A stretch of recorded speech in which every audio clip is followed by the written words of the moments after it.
neck. I'm in so much pain right now, guys. My head is also pounding. The weather outside is not the best. You know, we're just starting off the video complaining. It's a great way to start off the video, isn't it?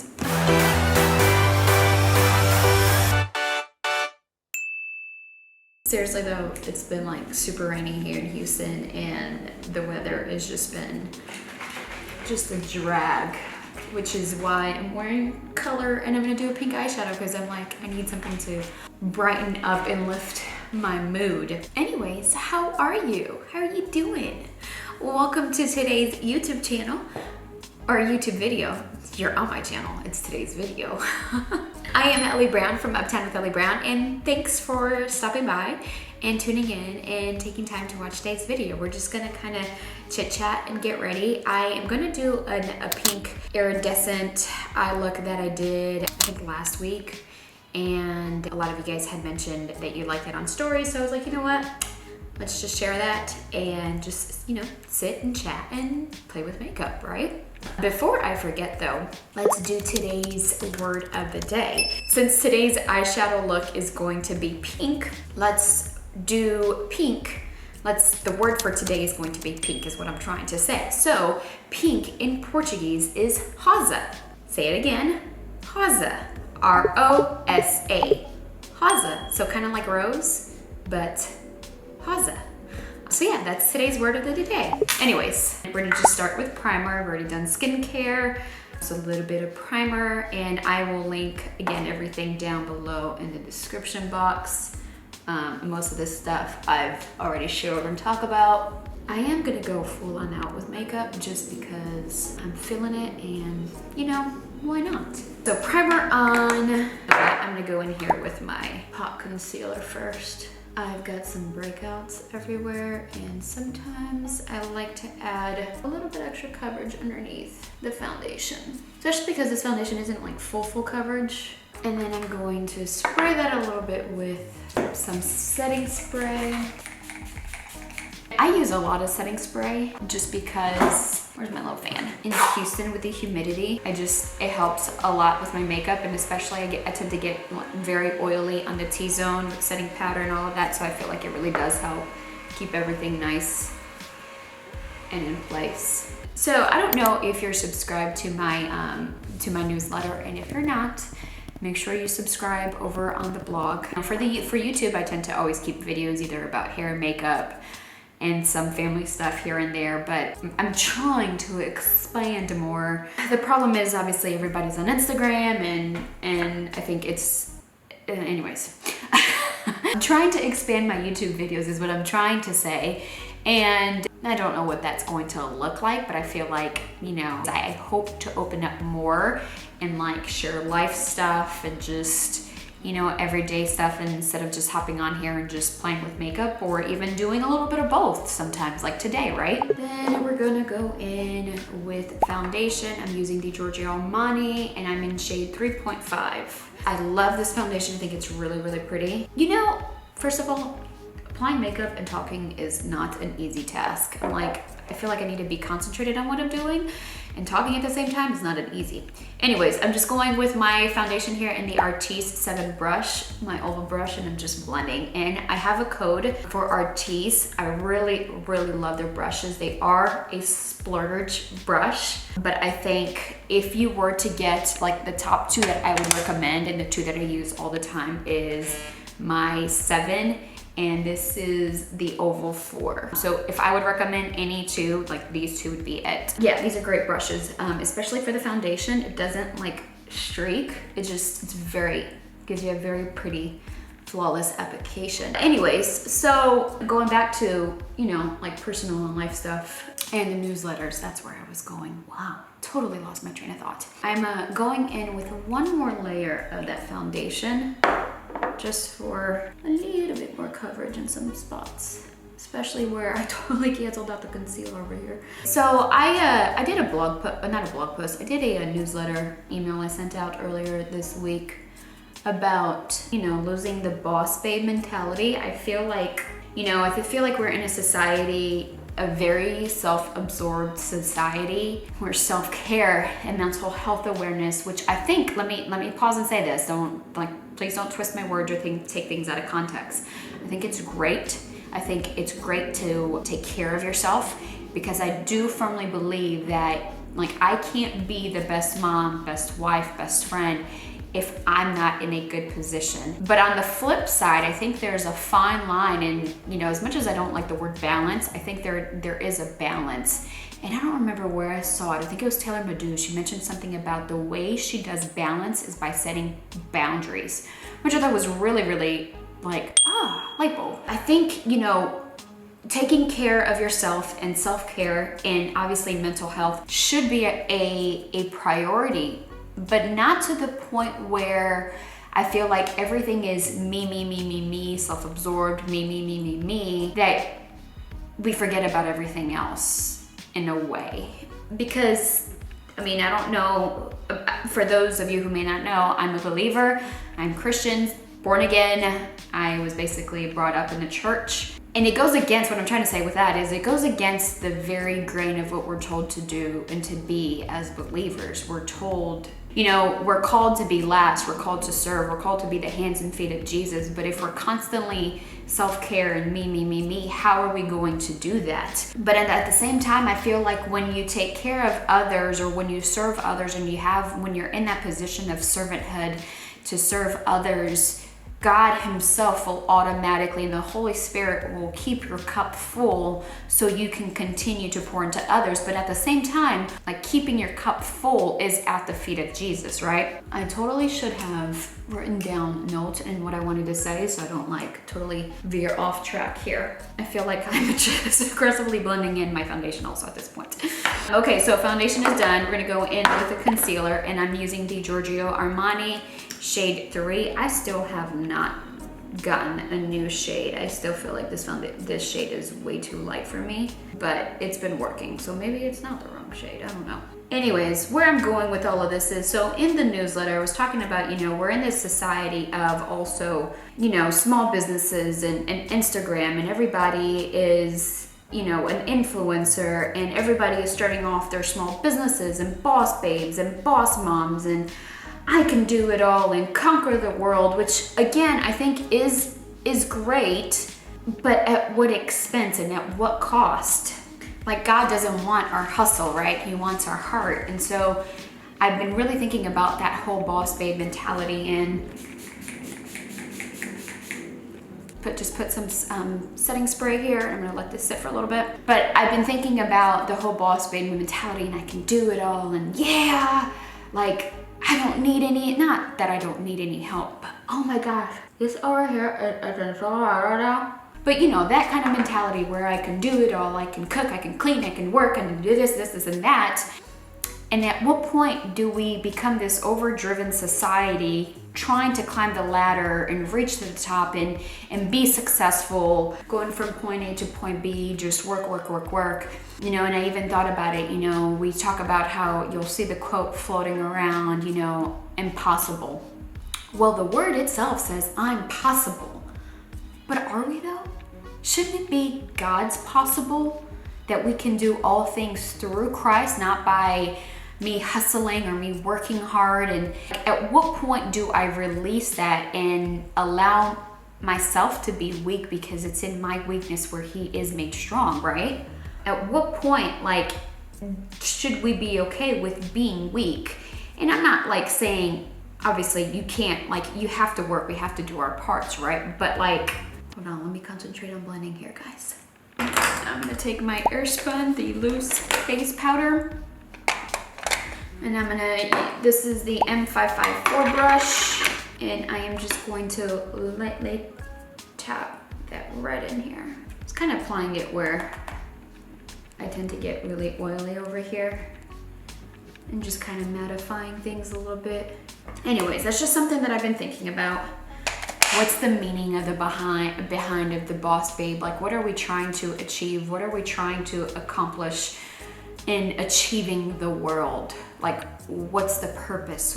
What for, I'm going to do my eyebrows off camera. I'm using the Brow Cheat by Charlotte Tilbury. Wow, I just totally did my brow gel, which I thought was recording, was not. So I tried the Morphe tinted brow crush tinted brow gel. I actually really like it.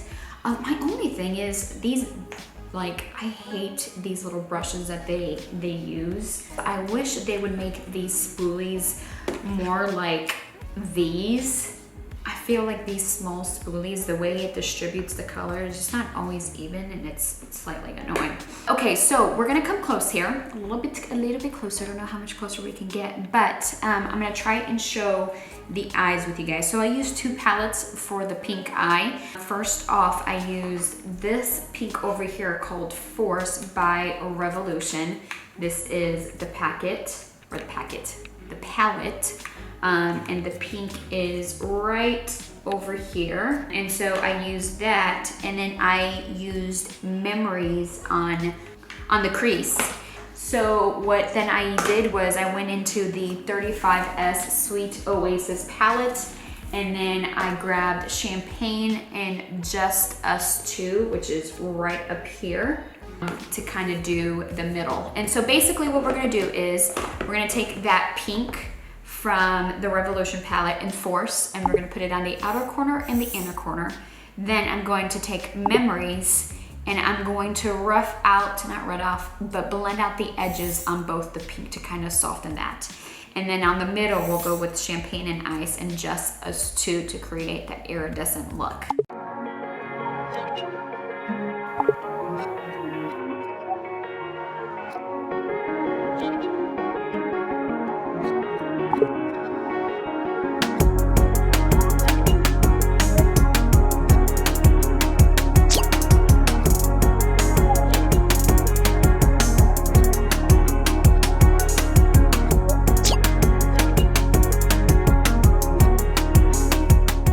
Okay, so you saw me do some of those colors there. I went in with a smaller brush like this to apply the pink where it's a little bit more precise. I used something a little bit more fluffier to buff out and add that color on the crease. And then I just used a clean brush to just kind of really diffuse that top and kind of blend out what I needed to. And the one thing I mentioned it before, I tend to keep like this brush that I use with the bright pink around, and then I don't pick up any other color unless I really need to, but I like to bring that brush and just kind of bring the color down here on the bottom. I just feel like adding the shadow underneath your lower lid just completes the look so much. I'll leave the middle out for the shimmer, but you can see I don't have any color in here, and I'm just using what's left and on the brush, and it's just enough. I also just remembered that I actually used this Forever shade as well last time, which is this one right here. So we're gonna go in with this one first, and I'm just using my finger.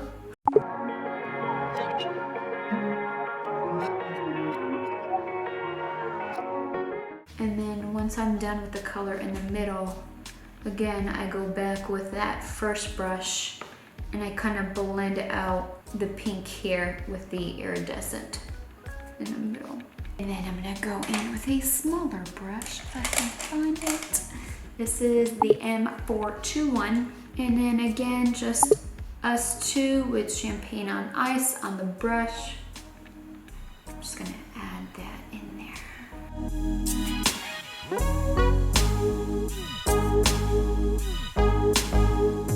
If I need to go in, kind of blend a little bit more, I can with this small brush and kind of diffuse the glitter.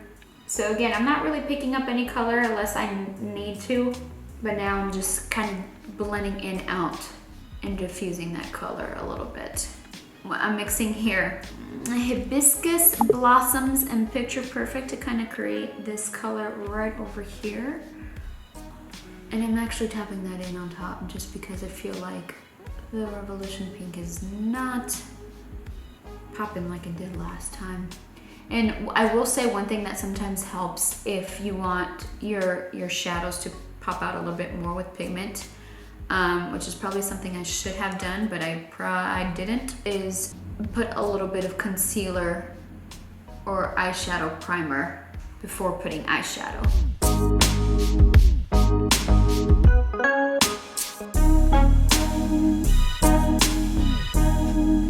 Okay, now we're gonna go on with the bronzer over here, and I'm using e.l.f. Just gonna bronze a little bit. Anyways, so I would love to hear from you. What do you think about the whole boss babe, boss mom concept, or not concept, idea? Let me know, do you agree? Do you not agree? And if you don't agree, you don't have to be ugly about it, okay?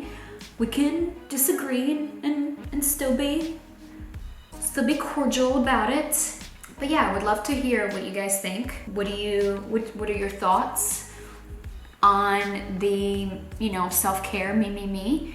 Do you feel like that's where things are at? Do you not? I want to hear from you. Let me know. Comment down below, please.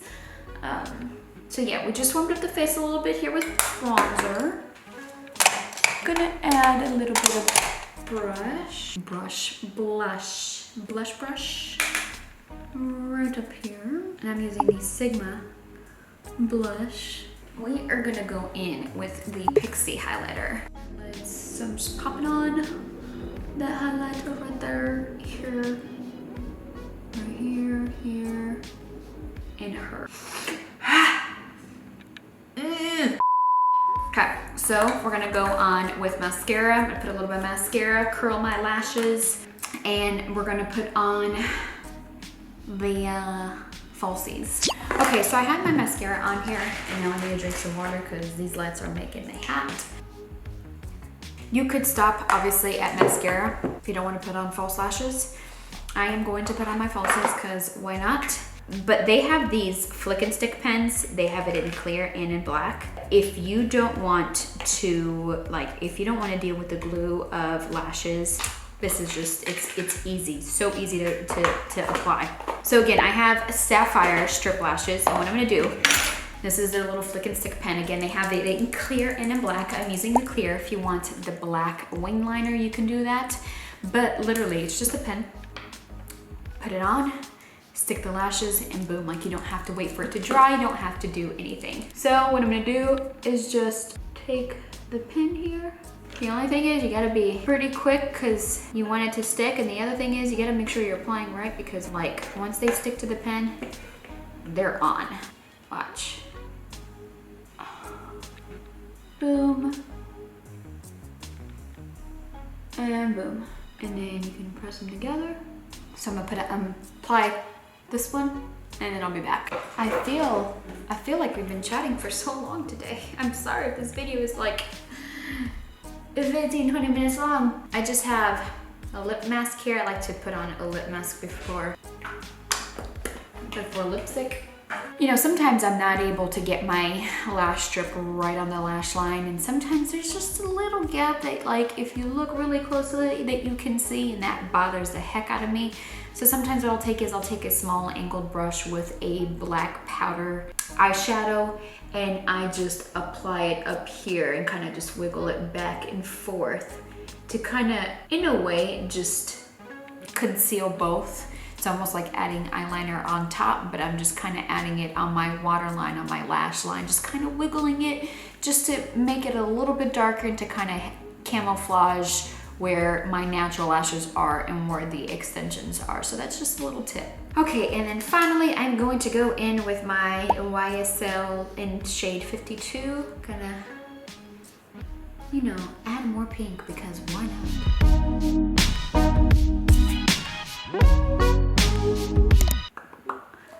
And there you have it, a bright and colorful pink look.